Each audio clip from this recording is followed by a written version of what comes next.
Welcome to the debate. Usually when we talk about a puzzle, all the pieces are just, well, they are sitting right there on the table in front of you.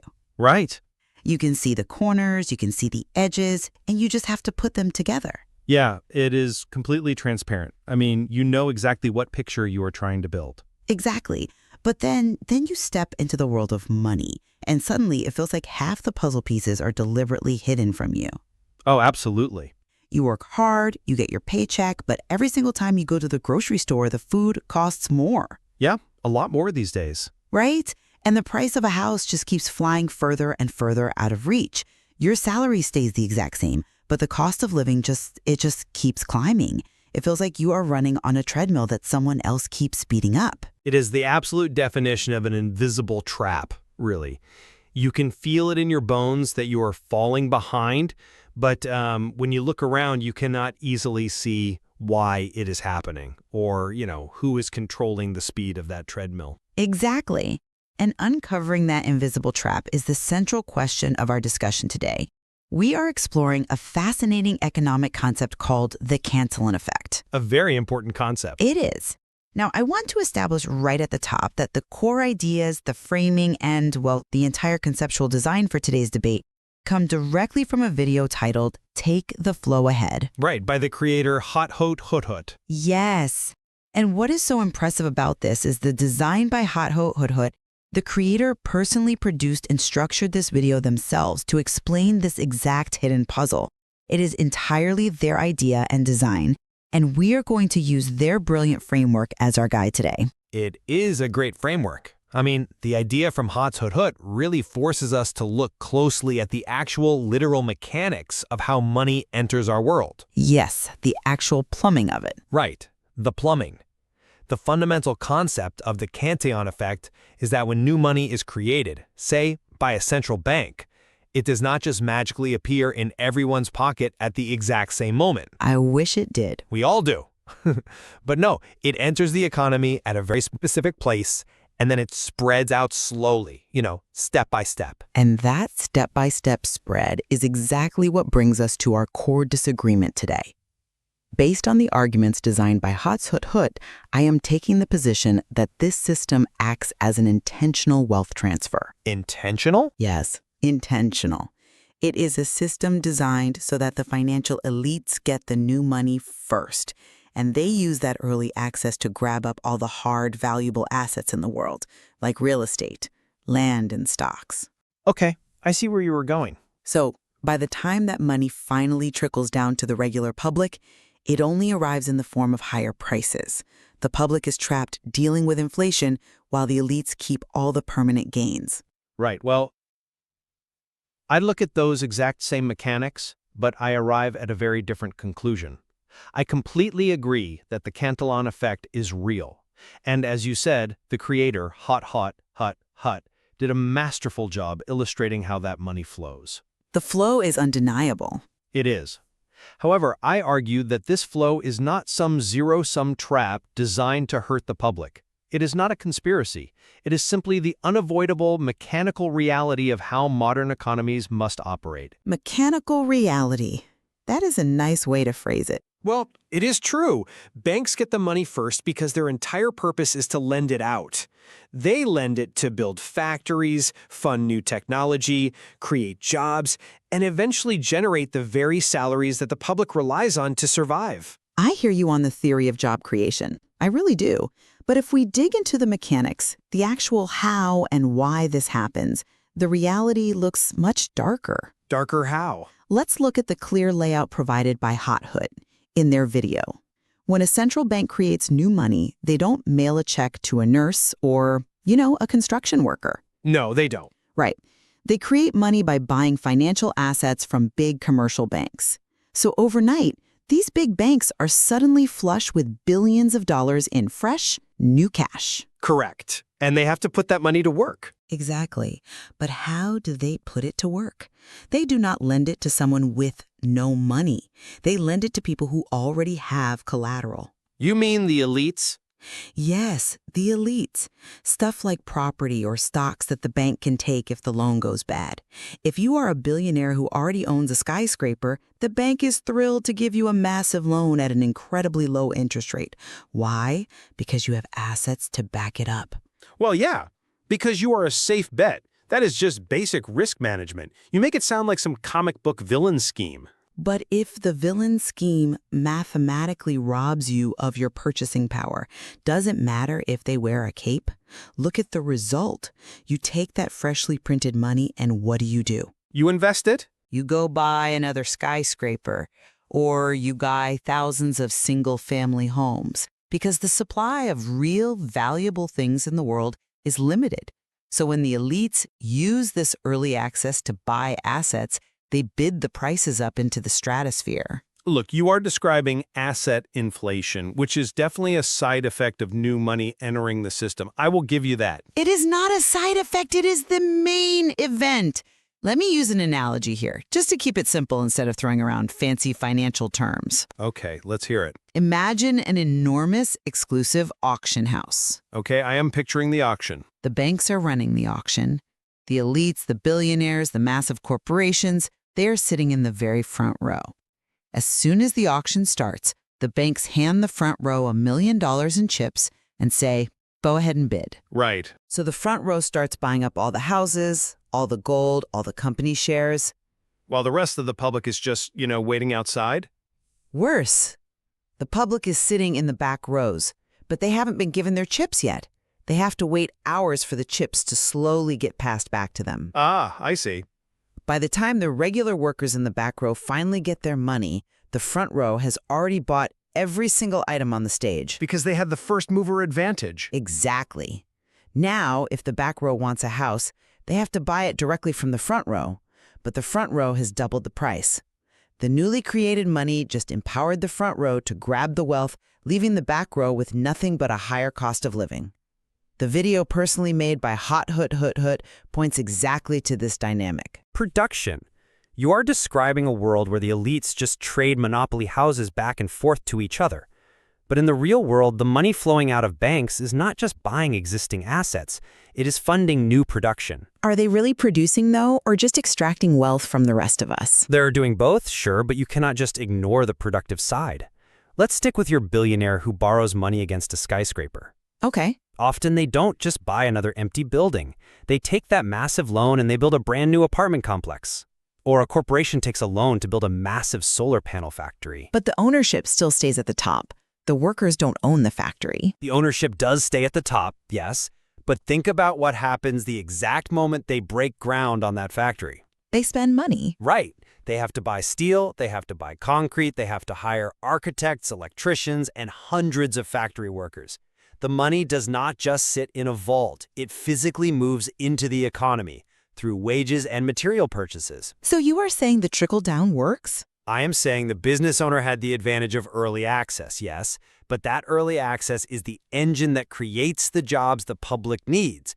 If the bank didn't give the money to the person capable of organizing a giant factory, the factory would never exist, and those workers would have no wages at all. Well, but that productive economy eventually requires a consumer, right? Of course. Somebody has to buy the final product. Or, in the case of financial markets, somebody has to buy the stock at the top. And that brings us to the psychological trap that Hot Hoot Hoot Hoot breaks down so incredibly well in Take the Flow Ahead. Ah, you are talking about Castellani's golden rule. Yes, exactly. And remember, this is a core piece of the design by Hot Hoot Hoot Hoot.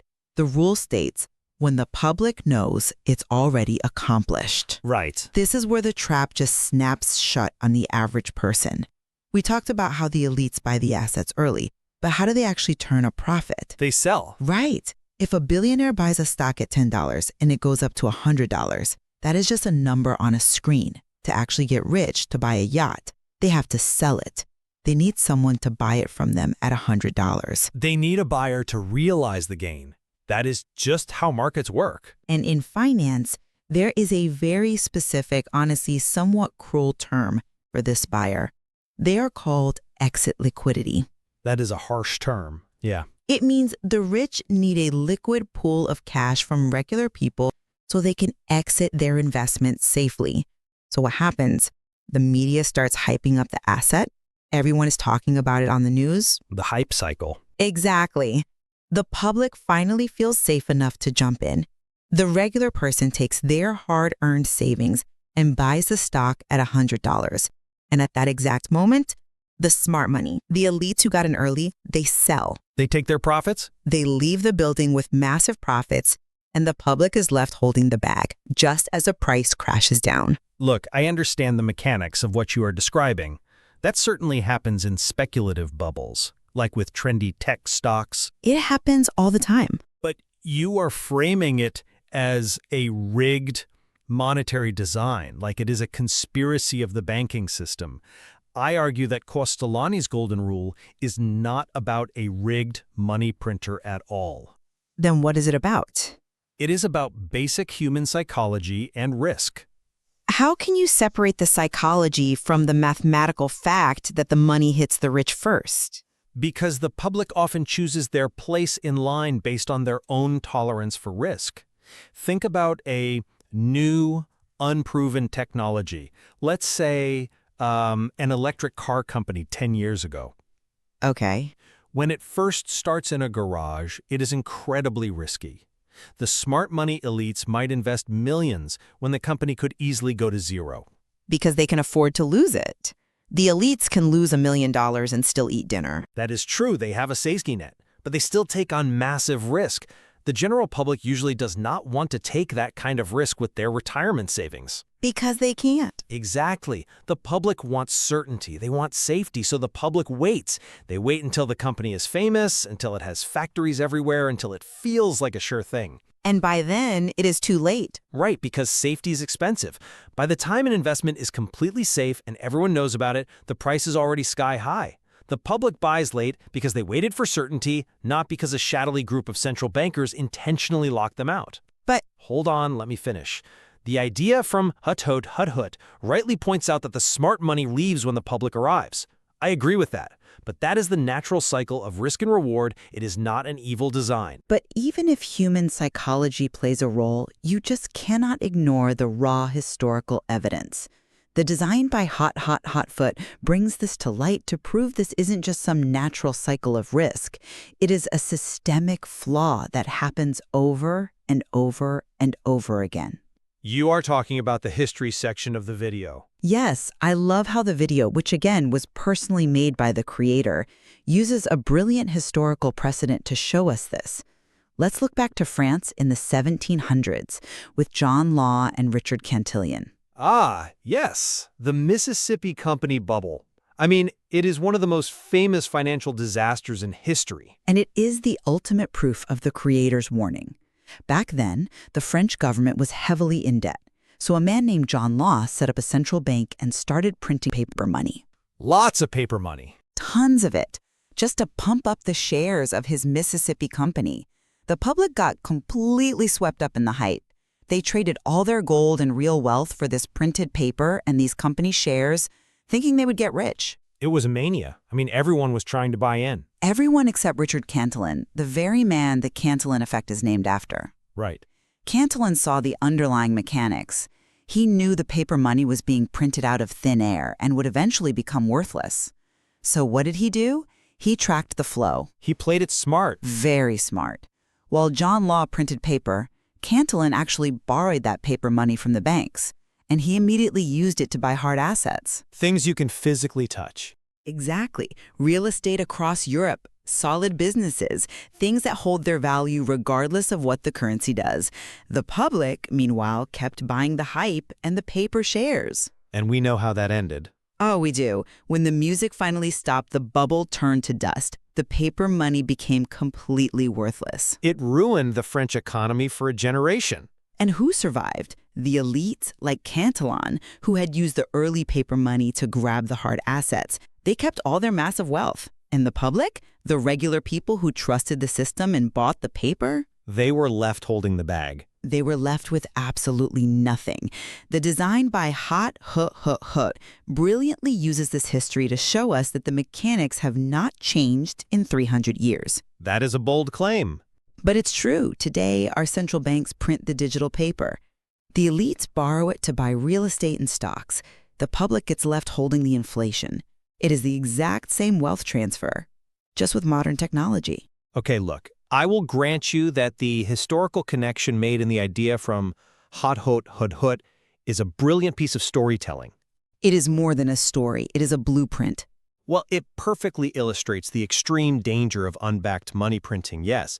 But we have to be intellectually honest here. You are comparing an absolute unregulated catastrophe from the 18th century to modern central banking. Why shouldn't I? The core action is identical, printing money that dilutes the purchasing power of the public's labor. Because John Law's system was a giant casino built on a single, failing colonial company that produced practically nothing. It still destroyed the public. Yes, but it was destined to turn to dust because there was zero real economic foundation backing it up. Modern economies are incredibly complex, and yes, inflation is a painful reality for normal people. I don't deny that. It is more than painful. It is devastating. But today, we have independent central banks that actively monitor and manage this flow of money. Oh, come on. Many people looking at the cost of housing today would argue they manage it terribly. Okay, that is a fair criticism of their execution.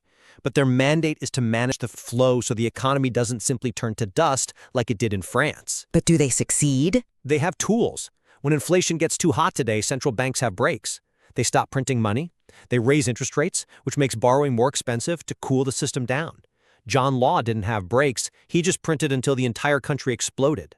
But even with those breaks, the long-term trend is always more money, higher prices, and the exact same people benefiting at the top. In the short term, yes, the elites do capture a lot of the upside. But in the long term, the money that flows through our modern banking system has built the internet. It has funded modern medicine. It has built global supply chains that deliver goods right to our doors. But at what cost to the average worker? The public experiences inflation, absolutely. But because that money funded real production, the public also enjoys the highest standard of living, the longest life expectancy, and the greatest access to information in human history. The system doesn't collapse into dust, it slowly and sometimes clumsily builds the future. I appreciate the optimism about technology. Really, I do. But a higher standard of living in terms of smartphones doesn't mean much if you cannot afford a roof over your head. Housing is definitely a massive issue. Right. If the price of a starter home doubles in 5 years because investors bought them all up with cheap bank loans, but a worker's salary only goes up by 10% over that same time, that worker is mathematically poorer. I do not deny that reality at all. In many major cities, asset prices have completely detached from local salaries.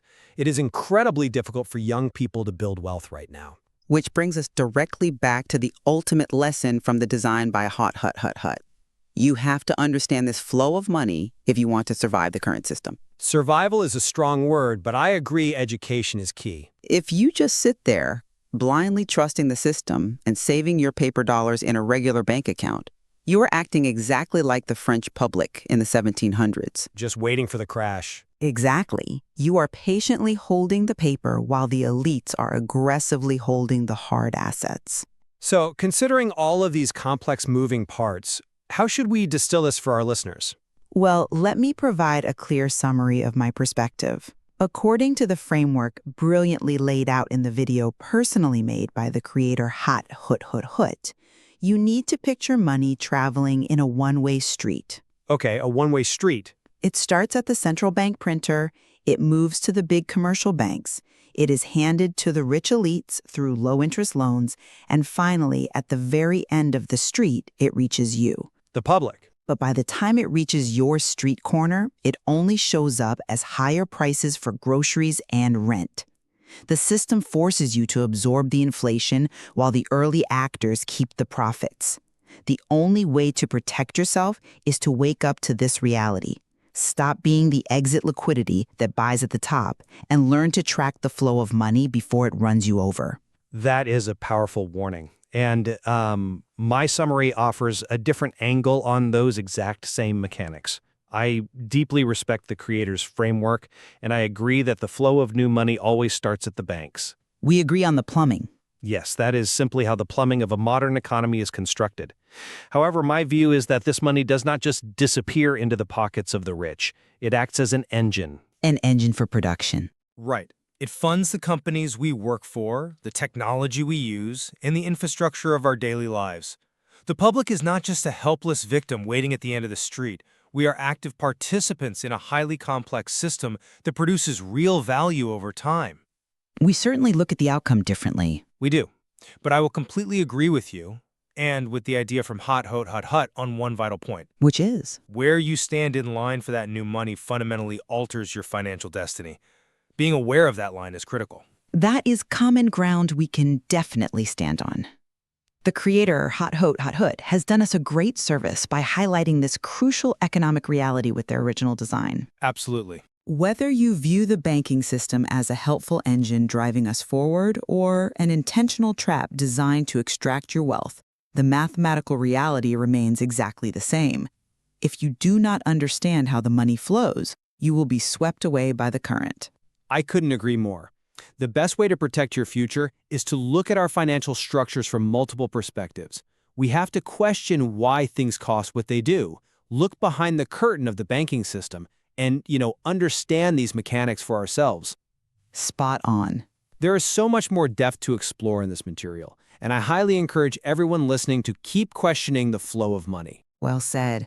We will leave it to our listeners to decide which perspective best fits the reality they experience every day. But the next time you're at the grocery store and you feel like you are running on that financial treadmill that just keeps speeding up, take a moment to look past the price tag. Track the flow. Exactly. Ask yourself where that money started and who got to the auction first. Thank you for joining us on The Debate.